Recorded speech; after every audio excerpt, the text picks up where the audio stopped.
خدرت أختها وسلمتها فريسة سهلة لجوزها علشان يمارس معها العلاقة المحرمة، وما اكتفتش بده وقررت إن هي تصورهم أثناء العلاقة علشان تكسر عينها.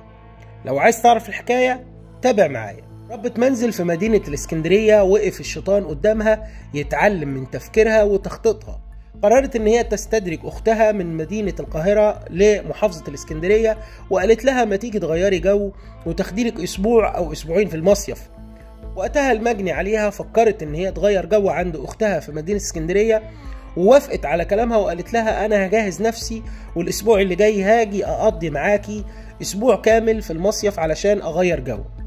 لكن راحت المصيف علشان تلاقي المصير المحتوم. اختها كان كل هدفها انها تكسر عين اختها علشان بتغير منها، وكانت بتخطط لجريمة بشعة البطل فيها هو الزوج وهي الشريك الاساسي والمدبر للجريمة. المتهمة اتفقت مع جوزها وقالت له انا عايزة اكسر عين اختي وافضل طول حياتي زلاها، وانت اللي هتكون اداة في ايدي.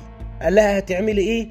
قالت له هنجيبها اسكندرية ونخدرها وانت تعمل معاها كل اللي انت عايزه، علاقة محرمة وممارسة للجنس، وانا هصوركم اثناء العلاقة علشان اكسر عينها وزلها طول حياتها.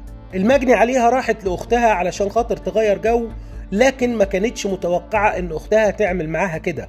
في يوم من الايام بعد غدوة سمك كانت حاطه لها مواد مخدرة ومنومة، قدرت بعدها ان هي تدخلها السرير في اوضة النوم وقالت لجوزها اتفضل اختي قدامك فريسة سهلة اعمل اللي انت عايزه. وبدأت ان هي تصور جوزها وهو بيمارس العلاقة المحرمة مع اختها علشان خاطر تكسر عينها. بعد ما المجني عليها فاقت من اللي حصل واكتشفت الواقعة، قررت ان هي تقدم بلاغ للأجهزة الأمنية لإلقاء القبض على الأخت المتهمة. وبدأت النيابة العامة تحقق في الواقعة، وقررت وقتها الأجهزة المختصة حبس الأخت المتهمة وزوجها 4 أيام على ذمة التحقيقات بتهمة هتك عرض المجني عليها وممارسة العلاقة المحرمة معاها. خلال الأيام اللي جاية هتحصل تفاصيل أكتر في الواقعة، تابعونا هنا علشان نقدر نقول لكم كل جديد. شكرا.